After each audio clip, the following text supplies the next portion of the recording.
Hello everyone and welcome to my channel. My name is Maria, and on my channel I like to create videos around everything nursing, and I also have a handful of lifestyle content. I am trying to get to 10,000 subscribers, so I'd really appreciate it if you guys subscribe to my channel and also if you gave this video a like. Not only does it help the growth of my channel, it also tells YouTube that you guys would like to see more videos like this. As usual, this video is in partnership with www.nursingpersonalstatement.co.uk, so make sure you check it out if you haven't done so already. In this video, I'm going to be sharing 3 or 4 additional things, because I do already have a video like this, that I wish I knew before I started nursing school. So if you're interested in watching this, then keep on watching. The first thing that I wish I knew before I started nursing school was that at my university, the first year of nursing was general, regardless of what branch of nursing you applied for. So let's just say you applied to become an adult nurse, you applied to become a child nurse, you applied to become a mental health nurse, or you even applied to become a learning disability nurse. All the modules across all fields or all branches of nursing were exactly the same. And then from second year onwards, we split off into our specific field of practice. But that isn't to say that, we split off and we never met each other. Second, third and fourth year, there were some modules that we shared and there were some modules that were different. This came with a whole bunch of advantages and disadvantages. One of the advantages I'll talk about in my next point, and another advantage of having a general field of practice that I found anyway, was that it was good to be in communication and good to have contact with people who weren't studying the exact same thing that you were studying.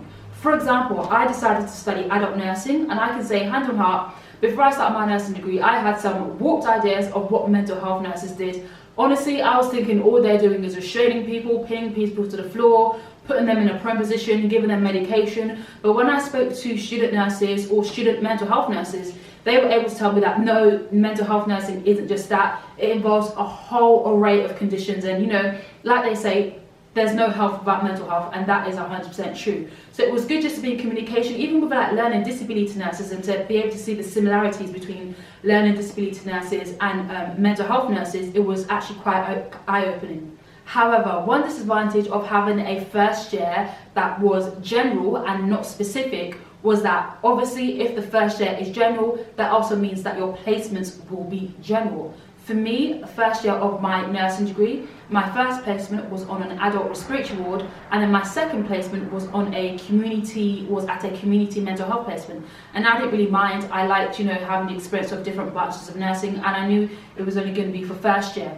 Similarly, there were some people who applied for the mental health branch of nursing, and their first placement was on an adult respiratory ward, and their second placement was on an adult cardiology ward, meaning that they went through a whole year of nursing but never really had, or a whole year of nursing school but never really had any placements that were specific to mental health. There was another girl in my class cohort. She applied to study mental health nursing, but because first year was general at my university, and I know it's general at a lot of universities, her first placement and her second placement had I don't want to say no correlation, but it wasn't as specific to mental health as she would have liked to have been. And the reason why I don't want to say that there was no correlation is because, like I said earlier, there is no health without mental health. I'm sure, I'm already a registered nurse. I've been a registered nurse for just over 2 years. I'm sure a lot of registered nurses, and I'm even sure maybe some second and third year nurses who are adult nurses, for a fact, you'll go to placement, you'll go to work, and yes, you may be on an adult ward, but that doesn't mean mental health is not important. Similarly, you may be a mental health nurse, or your placement might be on a mental health facility or wherever it is, and then adult nursing does come into play. So don't think that just because I'm a mental health nurse, or I'm a child's nurse and my placements aren't really specific, that I'm not going to learn anything. Trust me, there is something to be learned. Another disadvantage of having a first year that is kind of general, this might just be a myth, but I don't think it's a myth. I think it's a thing that does definitely happen, is that if you did, let's just say, apply for learning disability nursing, and then your first placement was on an adult ward, some student nurses did say that they felt their mentors weren't really prioritizing their learning experience because they were learning disability nurses and not adult nurses, if that makes sense. Similarly, there were some people who signed on to the adult nurse program, but because their first placement was on a mental health ward, and their mentors knew actually when you qualify, you're going to become an adult nurse and not a mental health nurse, they felt like their mentors didn't really prioritize their learning. And like I had said, you know, some people may say, oh, this isn't true, but until you experience it for yourself, I actually do think it does occur. Not for all placements, because like I said, my second placement was on a community mental health ward, and I didn't feel as if my mentor was hindering my learning. But I do 100% believe that if I told her, oh my gosh, I'm a mental health nurse, or I want to be a mental health nurse, this is all the research that I've done, this is, you know, all the practicing that I did when I was at sixth form and at college and all of that stuff, I'm sure she probably would have pushed me more. But at the same time, it's your learning, you're on the driver's seat. You're only going to go as far as, really, to a certain extent, not 100%, because sometimes your environment limits what you can do, but to a large extent, you're only going to go as far as you push yourself to go. Anyway, the second thing that I wish I knew before I started nursing school, and this comes off the previous point, is that after first year, you can actually change your field of practice. And that is one of the benefits of having a nursing program where the first year is general for all 4 branches of nursing. At my university, like I said, all of the points that I'm mentioning in this video, they're all based on my experience, obviously, because that's not all I know, but that's what I experienced, so that's what I'm going to share with you. But at my university, after first year, you could change your field of practice. So if you originally signed on to do adult nursing and you got accepted for that, or if you originally signed on to do learning disability and you got accepted for that, and then you decided, oh, actually, you know, I know I signed up to do mental health, but I've had a couple of adult placements and I actually really like adult placement. Can I just stay with adult nursing, or can I stick with mental health? You were able to, you know, switch and go back and forth. But best believe it wasn't just a case of, oh, I want to do this, I just want to switch over to child nursing, I just want to switch over to mental health nursing. From some of the nurses that I spoke to, and just from some of the conversations that I can kind of hear through the grapevine about how to go back and forth, it wasn't an overnight thing. Some of them had to have like several meetings with their mentors, with their course practice supervisors and all of that stuff. And sometimes it was on a first come, first served basis. I am aware of some nurses who wanted to switch over, or some student nurses, sorry, who wanted to switch over to different fields of practice, but because there wasn't enough space, or because they, you know, expressed their interest too late, it wasn't an option for them.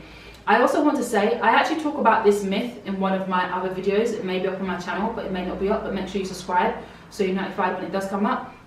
Is that one myth of nursing practice is that people say first year doesn't matter. First year does matter. Let's just say there's 2 mental health nurses and then both of them want to switch over into child nursing after the first year. The child nursing department, they're gonna, you know, prioritize a person who has the higher grades. Obviously, there's other things that come into place, like I said, numbers as well, but they're gonna prioritize the person who has better grades. Let's just be real. So when people say first year doesn't matter, first year does matter. From what I could see, like I said, I'm just speaking from my experience. I did adult nursing and I stuck with it. I didn't really want to go into any other fields of practice, but the most transactions or the most swaps happen, does that make sense? Yeah, the most exchanges, you could say, or the most crossovers happen between adult nurses and mental health nurses. There are a lot of student adult nurses who wanted to do mental health nursing instead after first year, and there are a lot of, well, not a lot, but there are a handful of mental health nurses who wanted to switch over into adult nursing after the first year. So that may be a possibility at your university. So if you're, you know, at college or sixth form and you're thinking, oh, I'm not sure if I want to do adult or mental health or child nursing or whatever, then, you know, this may be an option for you down the line. But I do want to stress that it's important that you kind of have a solid decision now, and it's also important that you have a solid reason. Like I always mention in a lot of my videos, just because you make the decision now doesn't mean you're going to stick with it for the rest of your life. Things change, people change, the environment that we're in changes. So don't think that, oh, you apply for child nursing and now you want to do adult nursing, or you apply for mental health and you want to do disability. It doesn't mean you're a sellout. It doesn't mean, well, sometimes it can mean that, but it doesn't necessarily mean that that person is a sellout. It just means, you know, they've changed their mind. Like I said, people change, things change, the environment change, what we want from life changes in general. The third thing that I wish I knew before I started nursing school was that it is actually very difficult or almost impossible to actually, I don't know anyone, and I don't know of anyone who's actually, you know, transferred from one nursing school to the next nursing school. Like, if you go to, I don't know, University of North England, and then you go into your second year of nursing school and you decide, actually, I want to move over to University of South England and just continue my nursing degree there, You actually can't do that. Like, it's almost impossible, like to the point where I'm actually saying you actually can't do that. Chances are they're going to say, just finish your whole degree at University of North London and then maybe do like a postgraduate degree with us if you want to. Or they'll say, if you're going to leave the University of North England, then you're going to have to start at the University of South England from the beginning of first year, even though you've already done first and second year at that university. So that's one thing that I really wish I knew. I didn't know it was so difficult to move from one uni to the other. Not that it's an option that, you know, a lot of people would like to do, but I have met some student nurses who, for whatever reason, have been in a position where they've really had to change the location of their university, but they were unable to do it. And my understanding, before I started my nursing degree, before I started my whole nursing career and stuff like that, my understanding that was that regardless of what university you went to, not that all the modules would be the same, but that all the competencies would be the same, because it is a nursing degree. A lot of it is kind of, I don't want to say managed by the NMC, but a lot of it is based on, you know, the NMC code. And because University of North England and University of South England, you know, follow the NMC code and the competencies, I would have just thought it was easy to move from one place to another. You know, with like sixth form and GCSE, you could do your first year of GCSE at one uni because they use the AQA exam board, and then you could do the second year of your GCSEs at another university, provided that they use the same exam board. Same with like sixth form on college. You could do your AS levels at this at this college, and then you could go to the college 50 miles down the road and do the second year of your A levels at that college, because they use the same exam board. And that's kind of how I saw the NMC. I thought the NMC was kind of like some sort of exam board. So if you did want to move from one uni to another, or one nursing degree to another, then you could do that, but you can't do that. If you're in second year and you want to go to this uni instead to study, you know, continue your nursing program for whatever reason, you can't actually do that, or it's almost impossible to do that. And this is kind of like point 3 as well. I mean, this is kind of like another thing, a fourth thing that I wish I knew before I started my nursing degree, was that I feel like it would have taken a lot of pressure off if I knew this, but I still think, you know, a lot of the pressure that I had came from myself. But the fourth thing that I wish I knew before I started nursing school was that if you don't manage to finish your nursing degree, depending on how many credits you have and depending on the level of your credits, you may be able to finish, or not finish, but you may be able to exit the program with a diploma in health and social care. I do know of a handful of people who this happened to. You know, they may have failed, you know, after second year, they may have failed after third year. So instead of them finishing the program and finishing with a bachelor's or a bachelor's honours in whatever field of nursing that they decided to apply for, because they didn't, you know, finish their degree for whatever reason, a lot of them, like I said, depending on the level that you fail out from or the level that you leave the program from, and depending on the amount of credits you have, you may be able to finish with a diploma in health and social care. What some people have done, even though they haven't finished a program and they've, you know, kind of failed out with a diploma in health and social care, some of them may decide to top up that degree and then, you know, get a full-on degree in health and social care. And some people decide to go to another university to study nursing and basically start from year 1 again. So that's another thing I wish I knew before I started my nursing degree. Anyway, I hope you guys really enjoyed this video. Those are 4 things that I wish I knew before I started my nursing degree. If you'd like more videos like this, make sure you give this video a thumbs up. And also as well, if you know of anyone who's like been able to transfer from one university nursing degree to a completely another new university nursing degree and not had to like start again, please let me know, because I'm really interested to know if it's actually a thing that can happen. Anyway, thank you guys for watching. Like, comment, subscribe, and I'll see you guys in my next video. Bye!